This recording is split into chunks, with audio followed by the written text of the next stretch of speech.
Hi guys, Naz here. Today I'm going to be showing you how I patterned this broken unicorn horn. I started off by sculpting it out of clay and we're going to be extracting the pattern this way. So once you've got your little sculpture done that matches your reference, you're going to get a bit of cling wrap and you're going to pretty much cover the entire thing in cling wrap or anywhere that you want the pattern to be extracted from. This is so that we can add some tape on top of this and that it won't stick to the clay, and the cling wrap gives it a bit more of a clingy surface to stick to. So you can see here I'm just using some tools to make sure that it presses into all those little divots between the horn spikes. I've made this horn bigger than I want it to eventually be just because it's easier to extract the pattern that way. Now I cover the whole thing in tiny strips of masking tape, and once that's done and you have a fairly thick layer, you can go and draw where you want all your seams to be.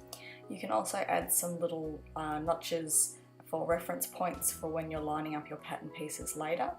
Definitely make sure to mark all your pattern pieces, have an idea of where the nap's going to go, where all your seams are going to be, and while you're doing this, definitely take a little video so that you can refer back to where all the pieces fit together, just in case it's a bit confusing when you unwrap it.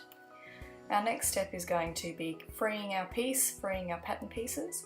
So I'm just going to get my little craft knife here and very carefully cut all along those seams, trying to be as neat as possible. Once that's done, you'll be able to unwrap all your pieces off.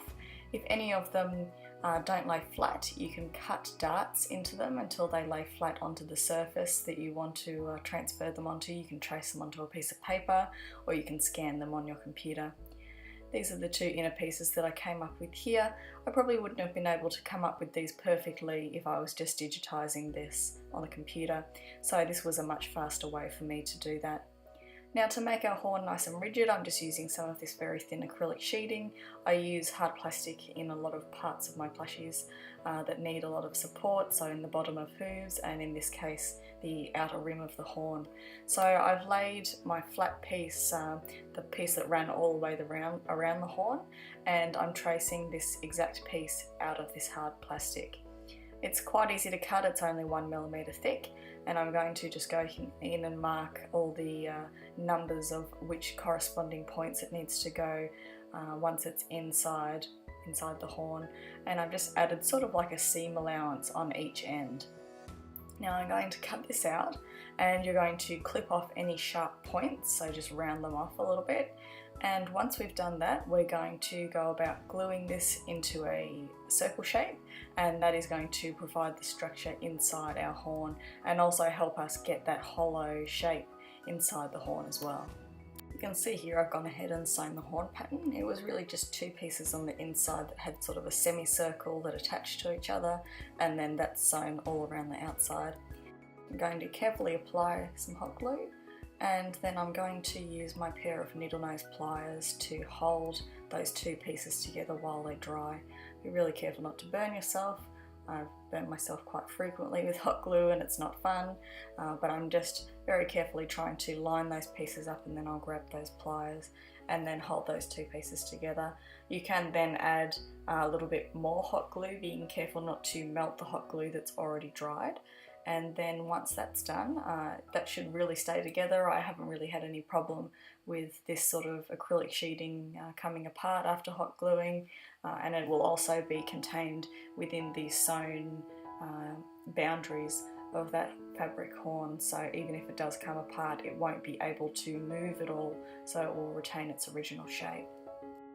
Now all I need to do is trim the seam allowance on the horn piece that I've already sewn, and I'm going to slip that, making sure to turn all the spikes inside out nicely and slip the interior hard sort of shell inside that horn. And you can see that our pattern naturally has that divot that pushes the inner horn sort of down. This pattern was way too large for Tempest, but I did remake it, as you can see here, to be more to scale with her. It's easier to start a bit larger and then shrink down when you're making these patterns that are extracted with the tape method, because it can be a little bit tricky to read them once they start getting too small. This test horn I've just drawn on where I want the embroidery, and once I've done that I'm going to unpick that entire sewn piece, and that's going to give me, once I lay it flat, the placement for my embroidery for the horn. I then scan this into my computer, overlay my pattern, draw where all the markings are going to go, and then make my embroidery file. So you can see here I'm just doing the embroidery for the horn. Here it is on the final dyed minky colours that I'll be using for the two tempests I'm working on. And here you can see what it looks like on the finished blush. I did add a tiny bit of airbrushing to the middle of the horn to make the sort of crevice inside of it look a bit deeper. You don't have to do that. It does have that naturally swooping sort of empty void in the middle, which is what I wanted to capture. So that's really just essentially it. I ladder stitched the horn to the head, and there she was. Hope you guys learned something from this tutorial. If you ever have any requests for tutorials you'd like to see, please send me a private message on Patreon, because there's only so many videos I can think of by myself. So I'll see you guys in the next one. Bye!